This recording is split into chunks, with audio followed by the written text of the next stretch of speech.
Hürmetli vatandaşım, lüksümüzün üçüncüsüne başlayımız. Bandung yığını yapıldı.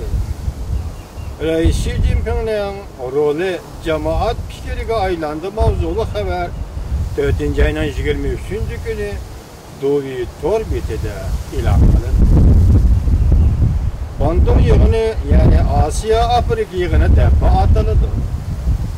Bu yığın teşkilinişinin 60 yıllığını hatırlaş yığını 4. ayının 23. günü Endonezya'nın Jakarta şehrinde yapıldı. Her qaysı devletler Asya Afrika yeni hemkarlık münasebetini güllendiriş kitapnamesi ilan kıldı. Kitapnamada Jungo oturup koygan halkara hemkarlık planı medihlendi.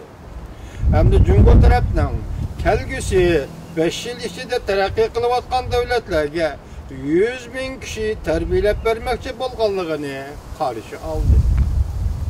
Yığında deydi Dovi Torbiti, Jungo'nun ismi cemaat gulgulu kılıdığan isimga aylandı. Universal matbuatlarının haberleriga asaslanğanda Bandung Konferansiyaning 60 yıllığını hatırlaş faaliyeti 19. günüyle başlanğan.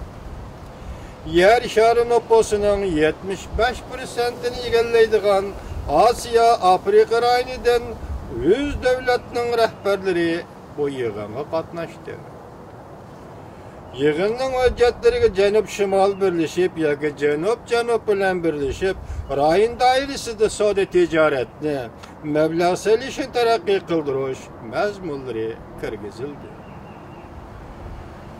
Köp devletler hamkisiga e'tibor berish, çoğun devletlerin hukuki dairesinde Bexatarlik komitetini isloh qilib, Birleşken Devletler Teşkilatı'nın fonksiyasını küçeytiş talep kılındı. O'rta Şərqdə İslam devletinin baş götürüşüge qarşı duruş bilen birlikte her qandaq şekillik zo'ravonlikqa qarşı durup, teröristlarga zarbi berishda xalqaro hamkorlikni kuchaytirishmi tashabbus qilindi.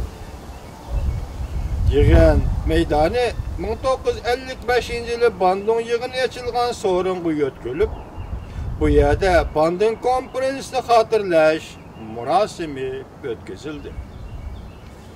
Yakınki 3 yıldan beri Reis Xi Jinping okşaşmagan sorunlarda Bandung royunu 5 qatim eğizga algandan keyin Bandung royuga itibar berdiganligini ko'rib olg'ili bo'ladi.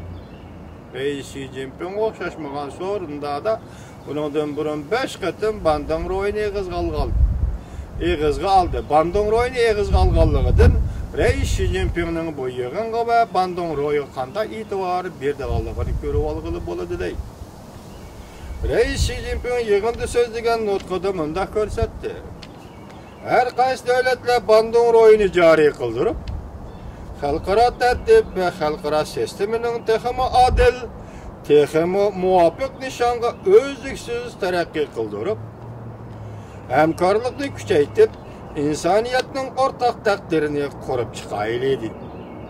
Demak, Reis Xi Jinping bu qatim Bandung Konferansiyasida hatırlash yig'inida yuqorida nutq so'zladi.